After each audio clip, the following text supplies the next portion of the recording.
Hello, welcome to my channel. मैं हूं Anjali Arora and you are watching Gyan bio.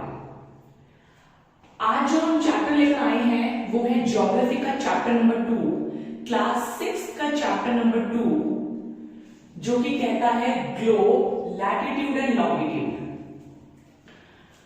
Globe, latitude and longitude, ये कुछ ऐसे टर्म्स हैं, ये कुछ ऐसे वर्ड्स हैं जिनके बारे में आज हम इस चैप्टर में पढ़ने वाले हैं। ठीक है, ये क्या है? ग्लोब। हम किस प्लैनेट में रहते हैं? अर्थ में। आप लोगों ने पढ़ा ही होगा, मेरा चैप्टर नंबर 1 ज्योग्राफी का मैंने वीडियो अपलोड की हुई है, प्लीज आप उसको जाके कंसीडर करें, गो थ्रू करें उस वीडियो को। हम किस प्लैनेट में रहते हैं? अर्थ। अर्थ क्या है? एक प्लैनेट है। कैसा है? जिसमें नॉर्थ और साउथ जो है वो फ्लैटेड है, यानी जिसे जियोइड शेप कहा गया है। उस चैप्टर में हम लोगों ने क्लियरली वो चीज पढ़ी है।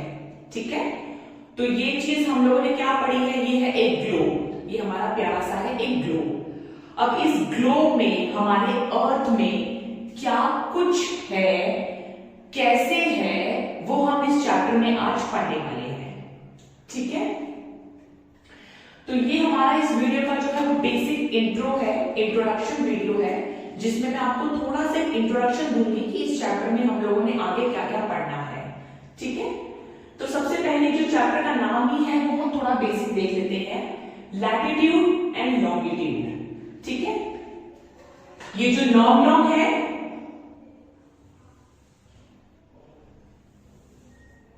उसे कहते हैं लॉन्गिट्यूड, और ये जो लेटा हुआ है ये सुस्त महाराज जी है, ये है लैटिट्यूड। आप इस तरीके से भी इसको पढ़ सकते हैं, ध्यान रख सकते हैं, अपनी मेमोरी में फिट कर सकते हैं। ठीक है, ओके। अगर मैं ये बोलूं कि मैं इंडिया में रहती हूं, अब आप इतने बड़े अर्थ में इंडिया कहां ढूंढने वाले हैं? ऐसे तो आपको बिल्कुल भी समझ नहीं आएगा। ठीक है ना, तो क्या होता है, हम लॉन्गिट्यूड और लैटिट्यूड की मदद से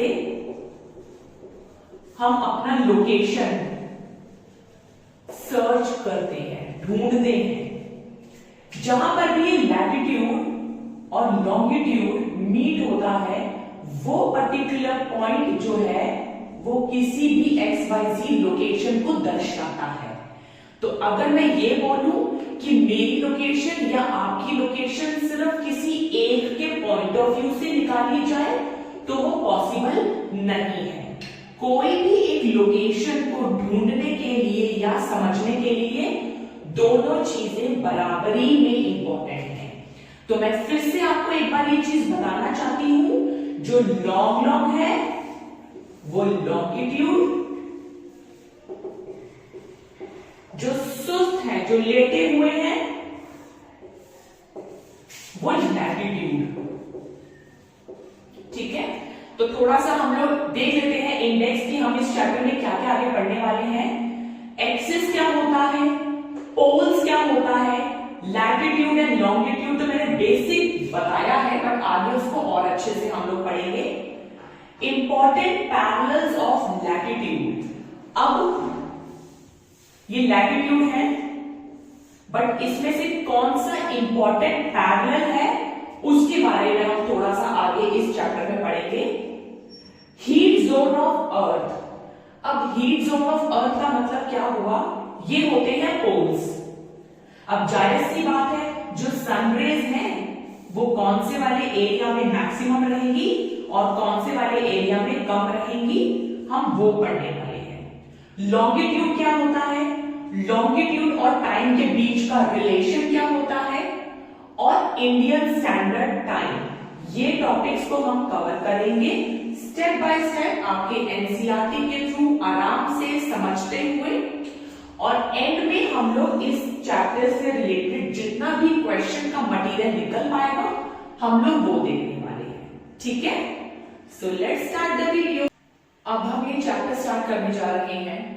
आप इस चैप्टर में कुछ ऐसे टर्म्स, कुछ ऐसे वर्ड्स देखेंगे जो स्टूडेंट्स, जो बच्चे ऑलरेडी क्लास 6 में हैं उनके लिए तो चलो ठीक है, ऑलरेडी रेगुलरिटी में हैं, बट जो स्टूडेंट्स कॉम्पिटिटिव एग्जाम की तैयारी कर रहे हैं उनको समझना थोड़ा ज्यादा जरूरी है कि क्या होता है कि वो स्टूडेंट जो कॉम्पिटिटिव एग्जाम की तैयारी कर रहे हैं, कई बार उनका बैकग्राउंड थोड़ा सा अलग होता है, साइंस स्ट्रीम से होते हैं। तो अगर वो स्टूडेंट्स ये वीडियो देख रहे हैं या ये लेक्चर देख रहे हैं, तो this is the correct video, correct path, right. हम बहुत आराम से, बहुत अच्छे से समझने वाले हैं छोटे छोटे वर्ड्स, छोटे छोटे टर्म्स, जो आगे जाके बड़े, जो आगे जैसे आप क्लासेस बड़े होती जाएगी उसमें ये सब चीजें एक अच्छे लेवल पे आपको ये चीज देखने को मिलेगी, ठीक है। तो सबसे पहले हम समझने की कोशिश करते हैं। इसमें लिखा है एक्सिस क्या होता है। एक्सिस क्या है? Needle is fixed through globe in tilted manner, ठीक है। एक्सिस क्या हुआ? अब ये मान लो ये एक सर्कल शेप है, वैसे मानना क्या है, ये एक्चुअली में सर्कल शेप है, जो कि सर्कल शेप रियलिटी में अर्थ की होती नहीं है, वो फ्लैटेंड होती है। हमने चैप्टर नंबर 1 में पढ़ा है कि कैसे अर्थ का नॉर्थ एंड साउथ पोल जो है वो जियोइड शेप है, यानी दबा हुआ है, ठीक है। अब एक्सिस समझने के लिए हम लोग क्या करते हैं, ये एक राउंड शेप है, ठीक है। अब इस राउंड शेप को जो दो हिस्सों में अंदर से एक नीडल पास है, जो नीडल पूरे एक सेंटर से एक साइड से दूसरे साइड के थ्रू पहुंच रही है। Needle is fixed through globe in a tilted manner. Central passing line को एक्सिस कहा जाता है। सेंट्रल पासिंग, या ये कह लो कि ये एक, मान लो ये एक एप्पल है, ये एक बॉल है, अगर मैं इसमें सेंटर से इसके एक नीडल पास कर दूं तो उसे कहते हैं एक्सिस, ठीक है। अभी हमारा जो अर्थ है वो 23.5 डिग्री टिल्टेड है अपने एक्सिस पे। आपने ये ग्लोब की अगर आप ये शेप देखें तो ये एक्चुअली में सिर्फ ये सेंटर से, मतलब टॉप से नहीं है, हल्का सा ये जो, अगर आप ये सेंटर लाइन देख रहे हैं तो कैसे ये टिल्टेड है। थोड़ा सा एक इमेज के थ्रू समझने की कोशिश करते हैं। लेट्स से ये अर्थ है,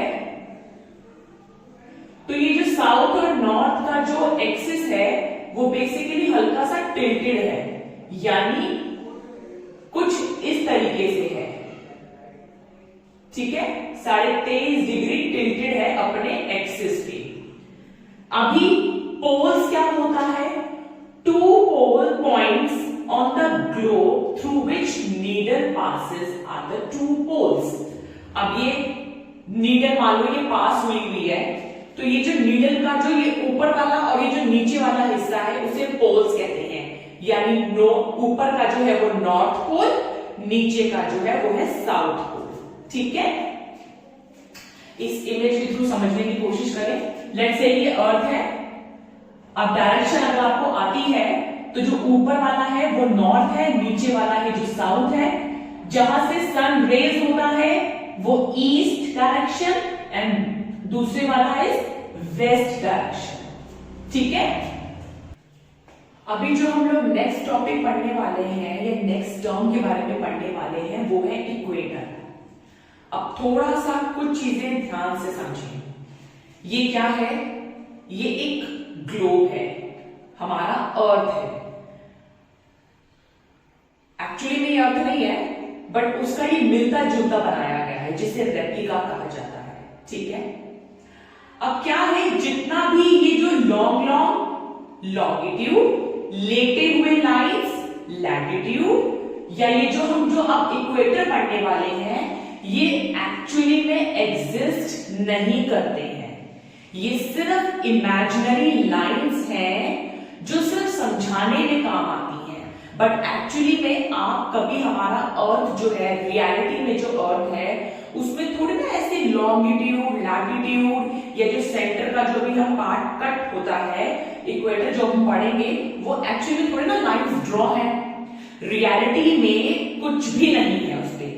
ये सिर्फ समझने के लिए, प्रैक्टिकली वर्ल्ड को हम लोग आगे फील करने के लिए बनाया गया है। ये जो इमेजिनरी लाइंस है, लॉन्गिट्यूड, लैटिट्यूड, इक्वेटर को समझने के लिए ये लाइंस की, इमेजिनरी लाइंस की हेल्प ली गई है। तो इक्वेटर क्या होता है? Imaginary lines that divide it into two equal parts. अब ये अर्थ है, ये जो सेंटर में ये क्या है, ये इक्वेटर जो होता है वो 0 डिग्री होता है। 0 डिग्री जो डिनोट होता है उसे इक्वेटर कहा जाता है।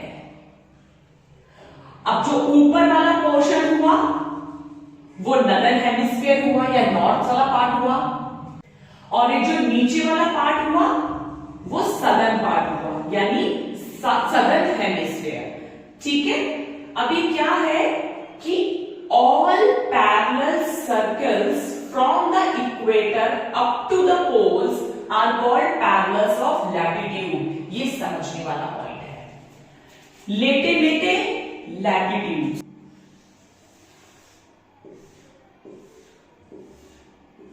ये क्या है? लैटिट्यूड्स है। ठीक है, तो लैटिट्यूड्स जो है वो एक इंपॉर्टेंट रोल प्ले करता है इक्वेटर के लिए, क्योंकि जो सेंटर है, जो मिडल वाला लैटिट्यूड है, वो नॉर्थ पोर्शन और साउथ वाले पोर्शन को डिवाइड करता है। 0 डिग्री लैटिट्यूड। तो all parallel circles from the equator up to the poles are called parallels of latitude. ठीक है, now the distance from the equator to either of the pole is 1/4 of the circle round the earth. अब ये समझने वाला point है जो बहुत ही अच्छा पॉइंट है। कैसे? अब क्या है, मैथ्स पढ़ा है, हर बच्चे ने पढ़ा है, बिल्कुल पढ़ा है।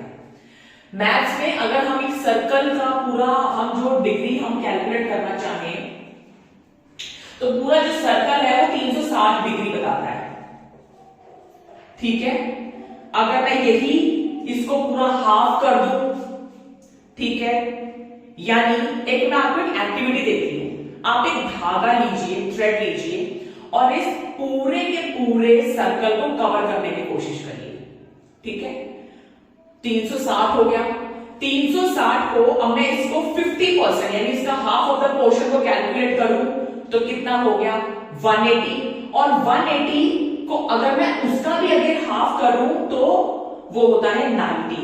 तो क्या कहना चाहता है इसका मतलब कि distance from the equator to either of the pole is 1/4 of the circle round the earth. यानी सिर्फ यहां से लेकर यहां तक का डिस्टेंस, नॉर्थ पोल से इक्वेटर, इक्वेटर ये सेंटर लाइन कटी हुई देख रहे हैं आप, नॉर्थ से साउथ साइड का जो सिर्फ जो एरिया है या जो डिस्टेंस है वो 1/4 है पूरे 360 का। ठीक है, और यही आगे इक्वेटर से साउथ का 1/4, अब साउथ से इक्वेटर का, अगेन इक्वेटर से नॉर्थ का। तो ये जो टोटल है वो 360 है।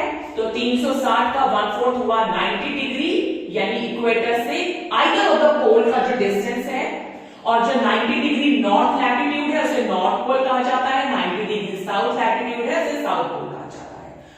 All such parallel latitude are classified as north latitude and south latitude। ठीक है ना, जितने भी ये पैरेलल्स है बेसिकली ये नॉर्थ लैटिट्यूड और साउथ लैटिट्यूड के क्लासिफिकेशन से बना हुआ है। अब हम एक एग्जाम्पल के थ्रू चलने की कोशिश करते हैं। ठीक है, अब इसमें एग्जाम्पल लिखा हुआ है चंद्रपुर इन महाराष्ट्र, जो कि इंडिया में है, बेलो हॉरिजोंटे इन ब्राजील, जो कि साउथ अमेरिका में है। Again Chandrapur in Maharashtra, Belo Horizonte in Brazil. ठीक है, जो कि लोकेटेड है पैरेलल ऑफ 20 डिग्री लैटिट्यूड। अब आप लोग सोचेंगे इसमें कौन सी बड़ी बात हो गई जी, लेकिन 20 डिग्री पैरेलल है लैटिट्यूड एंड लॉन्गिट्यूड, बट इसमें डायरेक्शन तो बताई ही नहीं है, यानी नॉर्थ या साउथ से तो डिनोट ही नहीं किया। तो हम कैसे मानेंगे, कैसे पता लगाएंगे? अगर अब आप एक ग्लोब से हम थोड़ा समझने की कोशिश करें, ये इक्वेटर है, तो जब तक ये नॉर्थ और साउथ का डिनोट या इंडिकेशन नहीं पता चलेगा तब तक आप नॉर्थ का लैटिट्यूड या नॉर्थ या साउथ का लैटिट्यूड लैटिट्यूड या 20 डिग्री लैटिट्यूड आप कहां मार्क करेंगे, ठीक है ना। ये जो चंद्रपुर इन महाराष्ट्र है वो 20 डिग्री नॉर्थ पे है, और ये जो बेली हॉरिजॉन्टे है वो 20 डिग्री साउथ पे है। तो सिर्फ डिग्री पता लगाना जरूरी नहीं होता, साथ में ये जो नॉर्थ और साउथ का जो इंडिकेशन है स्पेशली लैटिट्यूड्स में, वो पता होना जरूरी है, ठीक है। तो उसी तरीके से ही एग्जाम्पल अभी जाके कंप्लीट हुआ कि नॉर्थ डिग्री जो 20 डिग्री नॉर्थ पे है वो चंद्रपुर इन महाराष्ट्र है, यानी इक्वेटर से ऊपर वाले पोर्शन में, और यही 20 डिग्री साउथ जो है वो बेली हॉरिजॉन्टे है इन ब्राजील, जो इक्वेटर से नीचे है। अच्छा, इस कॉन्वर्सेशन में मैं एक चीज बताना भूल गई कि ग्लोब जो है वो मूव करता है वेस्ट टू ईस्ट। अभी अगेन डायरेक्शन पे आते हैं हम लोग। This is north, this is south, this is east and west. अब सनरेज कहां से आती है? वेस्ट से आती है, ठीक है ना। वेस्ट से जो है वो सनरेज आ रही है। अभी थोड़ा सा ग्लोब पे चलते हैं हम लोग। आई होप आप ये वीडियो में ग्लोब पे देख पा रहे होंगे, ये नॉर्थ है, ठीक है। तो ये कहना चाह रहा है, मैं वेस्ट पे आ जाती हूं। लेट्स से यहां से सनरेज आ रही है और यहां मैं इंडिया में यहां खड़ी हूं, तो ये वेस्ट से ईस्ट की तरफ रोटेट करता है, ठीक है। तो जैसे जैसे अब आपने वो समझा कि कैसे सनरेज जो है वो यानी सन जो राइज होता है वो ईस्ट से होता है। कैसे? ये वेस्ट से ईस्ट की तरफ जा रहा है, तो जैसे जैसे इंडिया हमारा ईस्ट की तरफ जाएगा, सन है आगे, तो कैसे कैसे हमारा दिन चढ़ने लग जाता है, यानी डे जो है हमारा रोशनी आ जाती है हमारे अर्थ पे। तो वैसे ही हमारा जो ग्लोब है, जो अर्थ है, वो वेस्ट से ईस्ट की तरफ रोटेट करता है, ठीक है। अब जो हमारा नेक्स्ट टॉपिक है वो है important parallels of latitude. Latitude क्या होता है? लेटे एटीट्यूड में रहने वाले लैटिट्यूड्स, ठीक है ना। तो बिसाइड्स द इक्वेटर जो कि सेंटर में होता है, नॉर्थ पोल, इक्वेटर से ऊपर नॉर्थ, इक्वेटर से नीचे साउथ, इनके अलावा 4 ऐसे इंपॉर्टेंट पैरेलल्स और होते हैं जिनके बारे में अब हम पढ़ने वाले हैं, जो हम देखने वाले हैं, ठीक है। तो पहला आता है Tropic of Cancer, 23.5 degree 23.5 degree in northern hemisphere. अब 23.5 डिग्री तो मैंने बोल दिया, बट जब तक मैं नॉर्थ या साउथ का इंडिकेशन नहीं दूंगी तब तक आप कैसे पता लगा पाएंगे। तो ट्रॉपिक ऑफ कैंसर जो है वो 23.5 डिग्री नॉर्थ पे है इन नदर्न हेमिस्फीयर। अब इस डायग्राम को थोड़ा ध्यान से समझें। ये इक्वेटर है, 0 डिग्री पे काटता है, ठीक है। अभी इससे ऊपर जाएंगे, 1 2 3 4, जैसे जैसे ऊपर जाएंगे 23.5 डिग्री पे ट्रॉपिक ऑफ कैंसर का पैरेलल लैटिट्यूड बनेगा। उसी तरीके से Tropic of Capricorn 23.5 degree south की तरफ, नीचे की तरफ, ठीक है। उसी तरीके से आर्कटिक सर्कल 66.5 डिग्री नॉर्थ ऊपर, ये वाला लैटिट्यूड देख रहे हैं जो डॉटेड बना हुआ है, ठीक है। इसे आर्कटिक सर्कल कहा गया है। और यही ऐसा नीचे जो है उसे एंटार्क्टिक कहा गया है,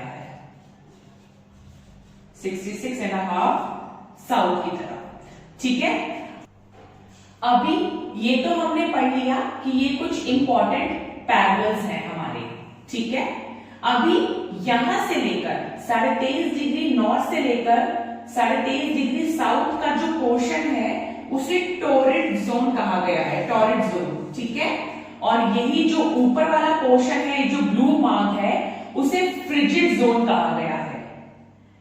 अब इसको ये फ्रिजिड जोन, ये टॉरिड जोन, ये क्यों मार्क किया गया है, किस लिए बोला गया है?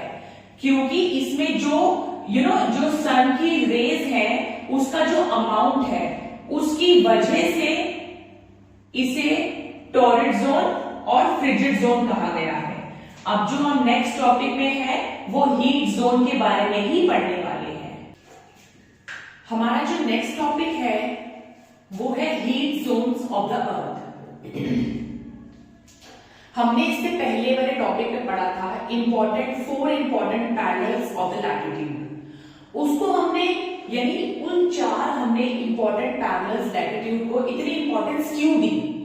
वो इसलिए दी क्योंकि जो हीट का जो अमाउंट है यानी जो सनरेज है वो कितने पोर्शन पे एक्स्ट्रा है, यानी 0 से स्टार्ट किया हम लोगों ने 1 2 3 4 ऐसे 23.5 डिग्री नॉर्थ तक पहुंचे, ठीक है, आगे 66.5 डिग्री तक पहुंचे।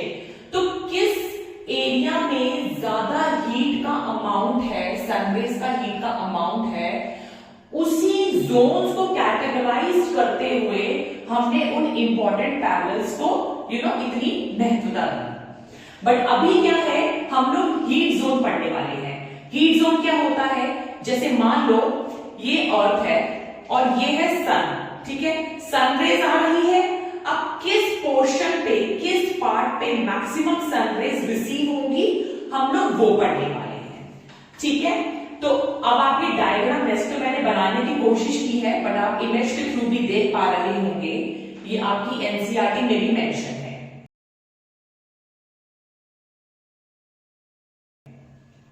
अब इसको थोड़ा समझने की कोशिश करते हैं। ये हमने बनाया, सेंटर से जो कट करता है 0 डिग्री पे वो है इक्वेटर, जिसे कहा जाता है, अच्छा, इसके ऊपर जो है 23.5 डिग्री नॉर्थ पे वो ट्रॉपिक ऑफ कैंसर, और सेम ऐसे नीचे 23.5 डिग्री साउथ पे ट्रॉपिक ऑफ कैप्रिकॉर्न। ये जो 23.5 डिग्री नॉर्थ से लेकर 23.5 डिग्री साउथ तक का जो एरिया है उसे टॉरिड जोन कहा जाता है। क्यों कहा जाता है वो अभी हम पढ़ते हैं। 23.5 डिग्री साउथ से लेकर 66.5 डिग्री नॉर्थ तक जो है, जो कि नॉर्थ एरिया टेम्परेट जोन है, उसे नॉर्थ टेम्परेट जोन कहा जाता है। और सेम ऐसे 23.5 डिग्री नॉर्थ से लेकर 66.5 डिग्री यानी अंटार्कटिक तक साउथ वाला कहा जाता है, साउथ टेम्परेट जोन, ठीक है। अभी ये जो 66.5 डिग्री जो आर्कटिक सर्कल की जो इमेजिनरी लाइन है उसे फ्रिजिड जोन कहा गया है, and same is with south side का एंटार्कटिक सर्कल। अब हम ये पढ़ने वाले हैं कि इनको ऐसा क्यों कहा गया है, टॉरिड जोन और फ्रिजिड जोन। टॉरिड जोन क्या होता है? ये एरिया है जो ट्रॉपिक ऑफ कैंसर से लेकर ट्रॉपिक ऑफ कैप्रिकॉर्न के बीच में है। ये आप देख पा रहे होंगे, ये पूरा का पूरा एरिया टॉरिड जोन कहा गया है, ठीक है। अभी it include all the area on earth where sun reaches a point directly overhead once a year। अब ये थोड़ा समझने वाला पॉइंट है। लेट्स से एग्जांपल दे रही हूं, लेट्स से ये ग्लोब है, ये अर्थ है हमारा, ठीक है। अभी ये सन है, अब अर्थ क्या करता है? सन के चारों तरफ रिवॉल्व करता है, ठीक है। लेट्स से ये सन है और सन की जो रेज है वो स्ट्रेट है, एल्बो एकदम स्ट्रेट रखिएगा क्योंकि सन कभी भी ऐसे ऊपर नीचे फ्लक्चुएट नहीं करता। सन, ठीक है, स्ट्रेट है। अब सन की जो रेज है वो स्ट्रेट पड़ रही है। अभी टेक्निकली जो मैं पोजीशन आपको दिखा रही हूं वो इक्वेटर से नीचे की तरफ मैक्सिमम सन रेज आ रही है, यानी इस वाले पोर्शन पर। अब जैसे ही इसने रिवॉल्व करना स्टार्ट किया, ठीक है, अब मेरी पोजीशन हो गई कुछ ऐसे, ठीक है। तो अभी ये इक्वेटर से ऊपर की तरफ यानी इस तरफ जो है अपना मैक्सिमम हीट जोन दे रहा है। तो ऐसा ये पूरे के पूरे साल में एक बार ऐसा होता है जब सन जो है अपना डायरेक्टली ओवरहेड होता है once a year, and this particular area और जो जोन है वो रिसीव मैक्सिमम हीट, इसीलिए इसे टॉरिड जोन कहा गया है। अब क्या है, सन तो एज इट इज है और ये रिवॉल्व कर रहा है इसके अराउंड। अब सेंटर का जो पार्ट है यानी ये पर्टिकुलर एरिया इक्वेटर से 23.5 डिग्री नॉर्थ एंड इक्वेटर से ही 23.5 डिग्री साउथ की तरफ पे मैक्सिमम हीट जाएगी। अब बाकी का जो ऊपर का एकदम टॉप पे जो पोल है और नीचे का जो पोल है, ऐसा नहीं है कि वहां पर रोशनी बिल्कुल ही नहीं रहती। अंधेरा बिल्कुल नहीं होता, इट्स जस्ट कि हीट का जो अमाउंट है वो इस जोन में ज्यादा रहता है। ठीक है, आई होप कि आपको ये चीज समझ आई। अभी टेम्परेट जोन है, ये रहा इतने एरिया में नॉर्थ का टेम्परेट जोन, इतने एरिया में साउथ का temperate zone. Midday sun never shine overhead on latitude beyond the tropics. अब अगेन वही बात कि ऐसा मैंने बिल्कुल नहीं कहा कि इतने एरिया में या इतने पोर्शन में रोशनी बिल्कुल नहीं होती, सिर्फ अब देखो मैं थोड़ा सा आपको प्रैक्टिकली समझाती हूं। एग्जाम्पल लो, लेट्स से ये यहाँ पे सनरेज है, ठीक है ना। अब सनरेज जो है वो जितनी डायरेक्टली यहां वाले पोर्शन में रहेगी उतनी ही मात्रा हीट अमाउंट पे इतने पोर्शन पे टिल्ट होती जाती है, डायरेक्ट नहीं पड़ती है। इट जस्ट कि ऊपर वाले कर्व और नीचे वाले कर्व पे टिल्ट होती जाती है। तो जैसे ये टिल्टेड पोर्शन देख रहे हैं आप, उसमें क्या है, अंधेरा नहीं है, इट जस्ट कि हीट का जो अमाउंट है, लेवल है, वो कम है। ठीक है, अब मैंने जैसे यहाँ पे मान लो ये सन है, अब सन ने सामने तो बिल्कुल हीट छोड़ दी अपनी, लेकिन जो नॉर्थ पोल और साउथ पोल पे है वो हीट का जो अमाउंट है वो कम है। ठीक है, अब जैसे जैसे यहाँ पे ये रिवॉल्व करता जाएगा, सन तो वही है, अमाउंट की हीट की अमाउंट कम है क्योंकि टिल्टेड पोर्शन पे है। ठीक है, Tropic of Cancer and Tropic of Capricorn, the angle of sun rays goes on decreasing towards the pole. जैसे जैसे पोल की तरफ हम जाते जाएंगे, जो सन की जो रेज हैं वो ऑटोमेटिकली कम होती जाएंगी। अभी बात करते हैं हम लोग फ्रिजिड जोन की। फ्रिजिड जोन क्या है, आप ऐसे थोड़ा लर्न करने का तरीका समझ सकते हैं। फ्रिजिड जोन मींस फ्रिज वाला जोन जो बहुत ठंडा रहता है। Northern portion, northern hemisphere, northern hemisphere कौन सा है, area line between Arctic circle से north pole, and southern hemisphere area line between Antarctic से सदर्न साउथ पोल। ठीक है ना। अभी सेम वही बात, क्योंकि ये स्लैंटिंग है, अब सामने से देखो आप लोग, आपको नॉर्थ तो नजर आ रहा होगा, लेकिन वही अगर मैं साउथ पोल की बात करूं तो कितना कम नजर आ रहा है। ठीक है, अब अगर मैं ऐसे टर्न कर दूं तो आपको जितना क्लियरली साउथ पोल नजर आ रहा होगा उतना ही कम नॉर्थ पोल नजर आ रहा होगा। तो सिर्फ इस स्लैंटिंग की वजह से जो हीट का अमाउंट है वो कम पहुंचता है। तो this zone is very cold and rays are very slanting. ठीक है, तो जो लोग कॉम्पिटिटिव एग्जाम की तैयारी कर रहे हैं या जो ऑलरेडी इस क्लास में है जिसकी हम लोग वीडियो बना रहे हैं, वो प्लीज अपने जूनियर्स और सीनियर्स के साथ ये शेयर करें। जितना ज्यादा हम लोग शेयर करेंगे उतना ज्यादा हमें मोटिवेशन मिलता है, ताकि हम आपके लिए और बेहतर तरीके से चीजें आपके साथ शेयर कर सके। ठीक है, कोई भी टॉपिक अब तक जो हम इस चैप्टर में कर चुके हैं, फिलहाल जो अब तक इस सेकंड चैप्टर में हम जो टॉपिक्स कवर कर चुके हैं, उससे रिलेटेड जो भी डाउट हो वो आप अपने कमेंट सेक्शन में वो क्वेश्चन रेज कर सकते हैं। अब जो हमारा नेक्स्ट टॉपिक है वो है लॉन्गिट्यूड्स क्या होता है। अब हम लॉन्गिट्यूड्स के बारे में पढ़ेंगे। लैटिट्यूड हम लोगों ने पढ़ लिया, लैटिट्यूड क्या होता है, लेटे हुए, एल्टीट्यूड से भरे हुए लैटिट्यूड। अब हम लॉन्ग लॉन्गिट्यूड्स के बारे में पढ़ेंगे। ठीक है, तो latitudes are not enough to fix the position of a place. इसको हम समझने की कोशिश करते हैं। क्या है इसके कहने का मतलब ये है कि लैटिट्यूड्स इनफ नहीं है to fix the position of a place. अगर मैं ये बोलूं ये हमारी अर्थ है, ठीक है, ये इक्वेटर, लैटिट्यूड से आप कैसे सिर्फ पता लगा पाएंगे कि आप कहां पर हैं। अब मैं ये बोलूं कि अंजलि या कोई भी XYZ जो पर्सन है या स्टूडेंट है वो 20 डिग्री साउथ पे है। 20 डिग्री साउथ तो यहां भी होता है, 20 डिग्री साउथ तो यहां भी है, साउथ यहां भी है।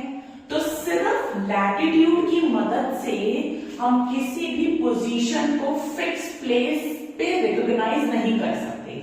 ठीक है, हमें कोई भी लोकेशन अगर पता लगानी है तो हमारे को लैटिट्यूड और लॉन्गिट्यूड दोनों का पता होना चाहिए। हम एग्जाम्पल के थ्रू देखते हैं कैसे। ये अर्थ है, ठीक है, ये लैटिट्यूड्स है और ये लॉन्गिट्यूड्स है, ठीक है। जैसे ही हमारे को कोई फिक्स पोजीशन पता होनी चाहिए कि हम इंडिया में कहां रहते हैं, उसके लिए हमारे को लैटिट्यूड और लॉन्गिट्यूड दोनों का पता होना जरूरी होता है, ठीक है। आपकी एनसीईआरटी में एक एग्जाम्पल के थ्रू इसे थोड़ा और अच्छे से बनाने की कोशिश की है। Tonga island is in Pacific Ocean and Mauritius island is in Indian Ocean are situated on the same latitude 20 degree south. देखो 20 डिग्री साउथ पे तो है दोनों के दोनों, ये इक्वेटर हो गया, 20 डिग्री साउथ पे तो है, लेकिन एग्जैक्ट अगर मैं ये बोलूं कि कहां पर है 20 डिग्री साउथ, ये भी होता है, ये भी होता है, ये भी होता है, तो जब तक लॉन्गिट्यूड नहीं पता होंगे तो सिर्फ लैटिट्यूड से आप एग्जैक्ट फिक्स पोजीशन या प्लेस नहीं बता पाएंगे, ठीक है। नेक्स्ट पर आगे बढ़ते हैं। In order to locate the place we must know how far east or west these places are from a given line of reference। मान लो ये अर्थ है, ये इक्वेटर है, इक्वेटर से ऊपर वाला पोर्शन नदर्न हेमिस्फीयर, इक्वेटर से नीचे वाला पोर्शन सदर्न हेमिस्फीयर, ठीक है। अब वैसे ही जो लैटिट्यूड है एक वो गिवन लाइन ऑफ रेफरेंस है, लिखा है, ठीक है। सर्कल है, 360 डिग्री हो गया,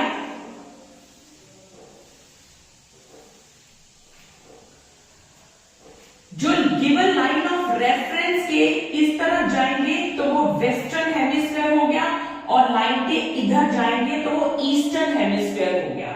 इस तरीके से इन लोगों ने आपको एक्सप्लेन करने की कोशिश करी है, ठीक है। लैटिट्यूड की मदद से हम लोग नदर्न और सदर्न हेमिस्फीयर को रिकॉग्नाइज करते हैं और लॉन्गिट्यूड के यानी लाइन ऑफ रेफरेंस की मदद से हम लोग वेस्टर्न और ईस्टर्न साइड का पता करते हैं। आगे बढ़ते हैं। Longitude, imaginary lines from north pole to the south pole are known as meridians of longitude and divided into equal degree. समझने वाला पॉइंट है। पहले वाले सेशन में जब हम लैटिट्यूड पढ़ रहे थे मैंने तभी बताया था कि latitude, longitude, equator, prime meridian ऐसी कोई लाइंस हमारे अर्थ पे बनी नहीं हुई है, ये सिर्फ एक इमेजिनरी लाइंस है जिसके थ्रू आगे हम सब चीजें पता लगाते हैं। तो क्या है कि ये एक इमेजिनरी लाइंस हैं और इक्वल पार्ट में डिवाइडेड है। जैसे ये 0 डिग्री हो गया, आगे 1 2 3 4 आगे एंड सो ऑन, 360 डिग्री, 180 इधर 180 इधर, ठीक है। नॉर्थ और साउथ पोल को कनेक्ट करती है, जोड़ती है, ठीक है। अगर आप अपना ग्लोब उठाकर देखें, आप ग्लोब देख लीजिए, north and south they are semi circles. North से साउथ की तरफ, पीछे साउथ से नॉर्थ की तरफ सेमी सर्कल हुआ। The distance between them decreases steadily polewards until it becomes 0 at the pole। ये पॉइंट थोड़ा सा समझने वाला है, इसको ध्यान से हम लोग अभी समझते हैं डायग्राम के थ्रू, ठीक है। क्या कहना चाहता है ये, प्लीज इसको ध्यान से समझिएगा। ये अर्थ है, ठीक है, ये एक लाइन ऑफ रेफरेंस जो 0 डिग्री हमने बना दिया, ठीक है। नॉर्थ से साउथ की तरफ जुड़ गया, ऐसे ही है। ये कहना चाहता है the distance between them decreases steadily polewards until it becomes zero at the pole. अगर मैं इक्वेटर की बात करूं 0 डिग्री पे, तो जो डिस्टेंस इसका यहां की तरफ है, जितना डिस्टेंस यहां है उतना जैसे जैसे ये पोल की तरफ आता जाएगा डिस्टेंस इसका खत्म होता जाएगा और एक टाइम पे 0 हो जाएगा। तो ये कहना चाह रहा है जैसे जैसे ये पोल की तरफ बढ़ता जाएगा इसका डिस्टेंस कम होता जाता है, ठीक है, और एक टाइम के बाद पोल पे जाकर 0 हो जाता है, ठीक है। अभी प्राइम मेरिडियन क्या होता है? Prime meridian same is like जैसा इक्वेटर है, इक्वेटर ये इक्वल पे काटता है, वैसा ही प्राइम मेरिडियन का मतलब क्या होता है? अगर मैं सिंपल लैंग्वेज में बात करूं, कोई तो ऐसा लाइन ऑफ रेफरेंस कहीं तो बनाना पड़ेगा जिसके बेसिस पर बाकी की लाइंस बनती जाएंगी। वो कहते हैं ना, हम जहां से शुरू हो जाए लाइन वहीं से चालू हो जाती है। तो प्राइम मेरिडियन वैसा ही है। तो प्राइम मेरिडियन जो है ये एक लाइन है जो इक्वल डिवाइड में 0 डिग्री पे 180 और 180 पे उसको कट करती है। Meridian which pass through Greenwich where the British Royal Observatory located. अब ब्रिटेन में क्या है, पहले क्या होता था, थोड़ा उनका डोमिनेशन रहा होगा पहले के टाइम पे। तो ब्रिटेन वालों ने बोला कि ठीक है, यहाँ पर सारा का सारा जो है ऑब्जर्वेटरी सारे के सारे ऑब्जर्वेशंस होते होंगे।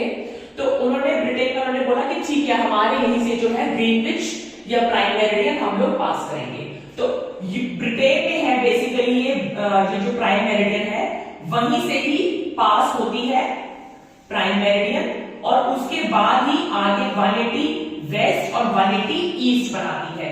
तो प्राइम मेरिडियन जिसको 0 डिग्री कहा गया है और 180 डिग्री ईस्टवर्ड की तरफ, and as well as same is with the 180 westward की तरफ। अभी लॉन्गिट्यूड से जो है हम लोग टाइम को कैलकुलेट करते हैं। कैसे? अब हम नेक्स्ट टॉपिक में वही पढ़ेंगे, ठीक है। लैटिट्यूड और लॉन्गिट्यूड हम लोग पढ़ चुके हैं। लैटिट्यूड और लॉन्गिट्यूड जब तक हमें दोनों नहीं पता होंगे तब तक हम एग्जैक्ट किसी की पोजीशन को नहीं पता लगा सकते, ठीक है ना। मान लो कि मेरा कोई फ्रेंड है और वो ये बोलता है कि मैं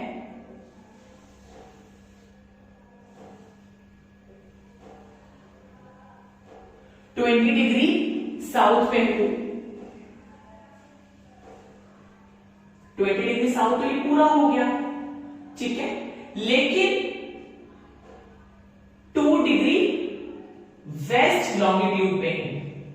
तो उससे क्या हुआ, जब हमें लैटिट्यूड और लॉन्गिट्यूड दोनों पता चले तब हम लोगों ने एग्जैक्ट उसकी लोकेशन पता लगाई। तो क्या होता है, ये जो हमारा मोबाइल में मैप होता है, जो जीपीएस है, वो ऑटोमेटिकली हमारा लैटिट्यूड और लॉन्गिट्यूड दोनों की मदद से हमारी एग्जैक्ट पोजीशन को पता लगाता है, ठीक है ना। तो एग्जैक्ट लोकेशन, एग्जैक्ट पोजीशन को पता करने के लिए लैटिट्यूड और लॉन्गिट्यूड दोनों ही इंपॉर्टेंट है, ठीक है। हम लोग अपने पुराने टॉपिक्स में लैटिट्यूड और हीट जोन के बारे में पढ़ चुके हैं। हीट जोन में थोड़ा सा एक बार फटाफट रिकॉल कर देती हूं। जैसे कि हम लोगों ने पढ़ा था, ये अर्थ है, ये इक्वेटर है, कैसे ये टॉरिड जोन है और ऊपर जाते जाते फ्रिजिड जोन हो गया, ठीक है। ये टॉरिड जोन और फ्रिजिड जोन कैसे पता चला? हीट जोन की मदद से। हीट जोन मतलब जहां पर सनरेज डायरेक्ट आ रही है, डायरेक्ट सनरेज आ रही है, और कैसे स्लैंटिंग में हल्की हीट जोन है ऊपर जाके टॉरिड जोन पे, ठीक है ना। अब जो हम पढ़ने वाले हैं वो है लॉन्गिट्यूड और टाइम के बीच का रिलेशनशिप। कैसे लॉन्गिट्यूड की मदद से हम लोग टाइम को कैलकुलेट करते हैं, ये टाइम का पता लगाते हैं। अब अगर मैं ये बात करूं हमारे करंट सिचुएशन में क्या होता है, अब अगर हमें टाइम देखना होता है, हम वॉल क्लॉक पे तो देखते ही नहीं है, सीधा मोबाइल उठाया और उस पर टाइम देख लिया, जी 2:30 बज रहा है या 3 बज रहा है या जो भी है, व्हाटएवर, ठीक है ना।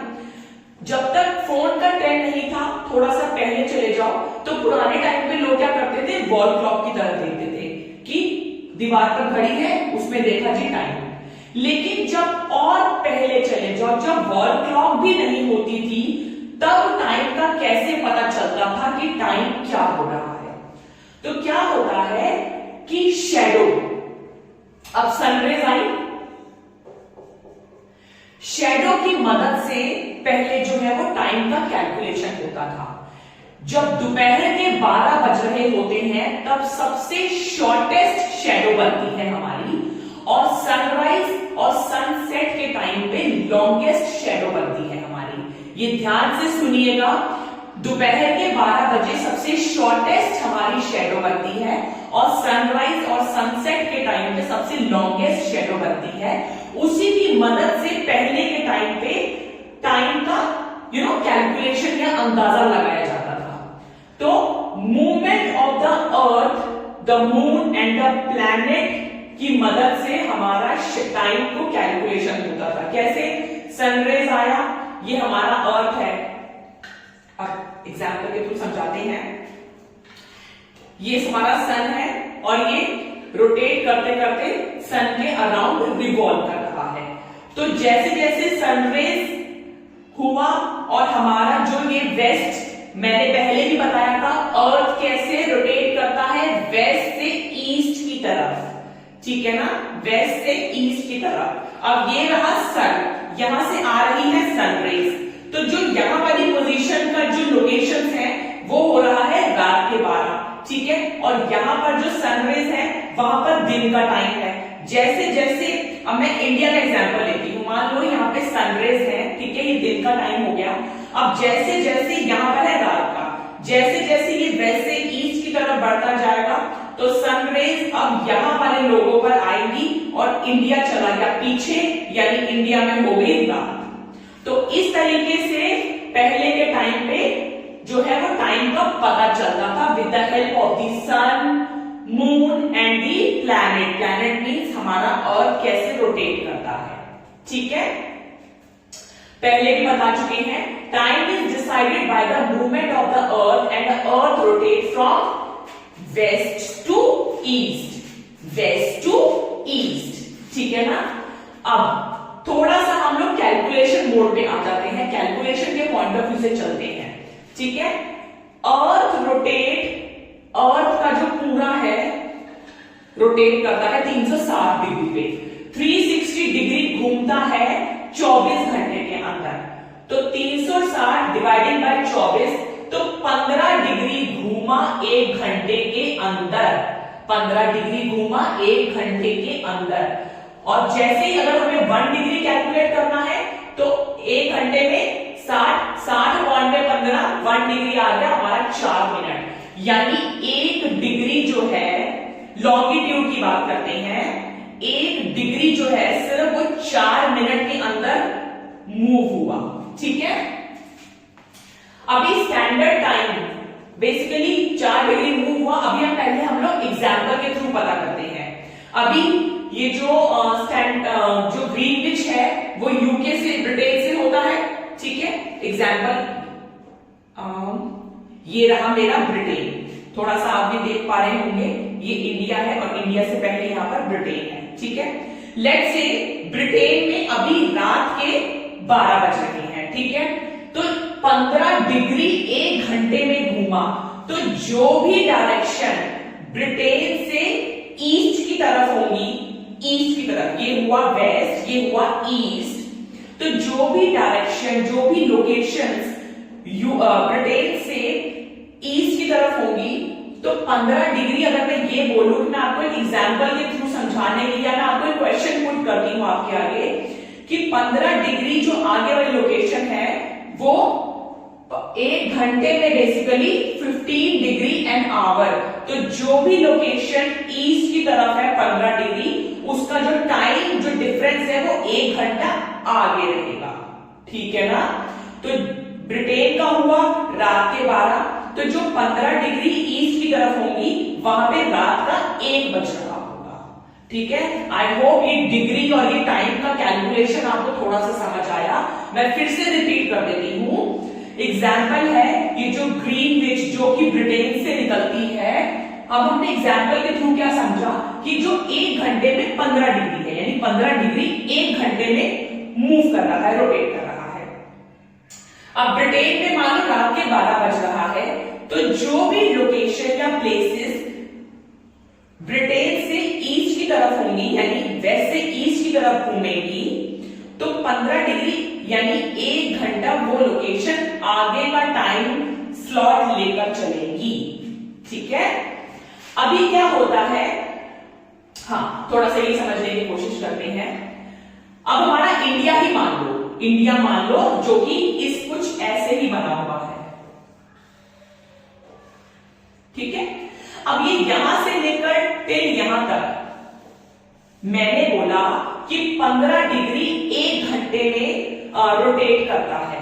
ठीक है, लेकिन हमारा पूरा इंडिया ही जो है वो 30 डिग्री में फैला हुआ है, तो हमारे इंडिया में ही कितना टाइम का डिफरेंस आ जाएगा। ठीक है ना, तो अब उस चीज को अवॉइड करने के लिए कि हमारे इंडिया में ही हम कोई ऐसा टाइम का प्रॉब्लम ना फेस करें, हम लोगों ने क्या किया, एक स्टैंडर्ड टाइम हमारे इंडिया में ही सेट कर दिया। कैसे, अब हम वो पढ़ेंगे। Time on different meridians is to be bound to be different. कैसे, हम लोग पढ़ चुके हैं कैसे लॉन्गिट्यूड की मदद से, यानी डिग्रीज की मदद से हमारे टाइम का जो है वो डिफरेंस रहता है। ये चीज हमने करी ना सॉल्यूशन के थ्रू। अभी क्या है, ओके, इंडिया में यहां पर जो है गुजरात, ठीक है, यहां पर अरुणाचल प्रदेश, ठीक है, ये जो है आप अपनी इमेज के थ्रू भी देख पा रहे होंगे, आपकी एनसीईआरटी में भी कैसे मेंशन है। ये है 68 डिग्री ईस्ट और ये है 97 डिग्री ईस्ट। हम मोटा मोटा 30 डिग्री का डिफरेंस ले लेते हैं। अब क्योंकि जो है यहां पर, ओके, अब अगेन ये है इंडिया, कहां गया, वेट, ये है इंडिया, यहां से आ रही है सनरेज। अब इंडिया, थोड़ा सा और करीब आ जाती हूं, अब इंडिया में ये रहा, जो ये स्टार्टिंग पॉइंट है, ये रहा गुजरात और ये रहा अरुणाचल। अब सनरेज तो वहीं पर ही है। अरुणाचल में जैसे जैसे सनरेज की तरफ ये बढ़ता जाएगा, तो अरुणाचल प्रदेश में जो सुबह है, जो कह लो कि सूरज की किरणें हैं, जो 8 बजे दिन चढ़ रहा है, वही गुजरात में तो 6 बज रहा होगा। यानी हमारे इंडिया में ही हम लोग मोटा मोटा 2 घंटे का टाइम डिफरेंस देख रहे होंगे।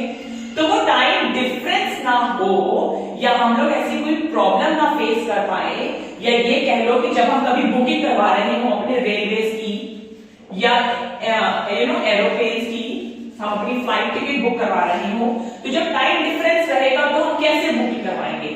तो क्या हुआ कि स्टैंडर्ड टाइम हम लोगों ने 82.5 डिग्री, सेंटर में हम लोगों ने 82.5 डिग्री ईस्ट पे एक IST यानी इंडियन स्टैंडर्ड टाइम हम लोगों ने सेट कर दिया। क्यों, इसलिए ताकि यहाँ के जो लोग वो 1 घंटा थोड़ा आगे की तरफ रहे और यहाँ के लोग 1 घंटा पीछे की तरफ रहे। यानी हम लोगों ने अपने वॉचेस को इस तरीके से सेट कर लिया ताकि जो 8 बजे हमारे दिन का हो रहा हो, हम अपनी घड़ी को बताएं यहाँ 7 हो रहा है, और यहाँ पे जो 6 बजे दिन चढ़ना था वो हम अपनी घड़ी को बताएं कि यहाँ पर 7 बज रहा है। ठीक है ना। अब जैसे बर्थडे विशेष हमारे करनी हो, अब यहाँ वाले लोग तो ऑलरेडी ये सोच के बैठे हैं कि 12 बज रहे हैं, हम कॉल करें, लेकिन यहाँ पर तो भी 10 बज रहा है। तो वो चीजें अवॉइड करने के लिए, थोड़ा सा इग्नोर करने के लिए एक स्टैंडर्ड टाइम को हम लोगों ने सेट किया ताकि हम लोग इंडिया में रहते हुए भी थोड़ी प्रॉब्लम ऐसी को फेस ना करनी पड़े। तो टाइम लैग है हमारा 1 आवर 45 मिनट का बिटवीन द्वारका, अच्छा 1 घंटा 45 मिनट बोल दिया है इन्होंने, यहाँ पे असम को कंसीडर किया है, अरुणाचल को नहीं। ठीक है, विल क्रिएट प्रॉब्लम। तो in India the longitude of 82.5 degree जो सेंटर से हम लोगों ने मोटा मोटा लिया है इंडियन स्टैंडर्ड टाइम, ठीक है, is treated as the standard meridian, as standard time for the country.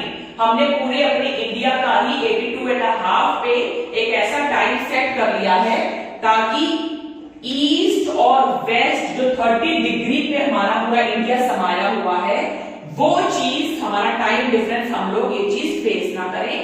तो 82.5 डिग्री पे हम लोगों ने अपना IST सेट कर लिया है।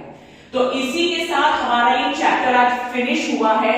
हम लोग अपने लेक्चर नंबर 2 में यानी हम अपने नेक्स्ट वीडियो में इस चैप्टर से रिलेटेड जितने भी क्वेश्चंस होंगे वो हम लोग सॉल्व करेंगे। इन द मीन टाइम अगर कोई भी क्वेश्चन हो, क्वेरी हो, आप अपने कमेंट सेक्शन में अपना क्वेश्चन रेज कर सकते हैं।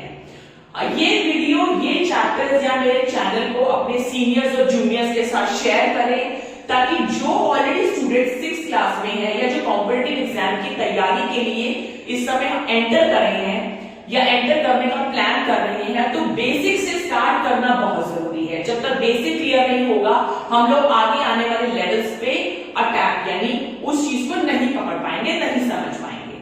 तो मेक श्योर कि आप इस वीडियो को, मेरे चैनल को ज्यादा से ज्यादा शेयर कर पाए ताकि जितना ज्यादा आप मोटिवेट हमें करेंगे उतनी ही ज्यादा हमें मोटिवेशन मिलेगी ताकि हम अपना ज्ञान आप लोगों के साथ बांट सकें। Thank you so much.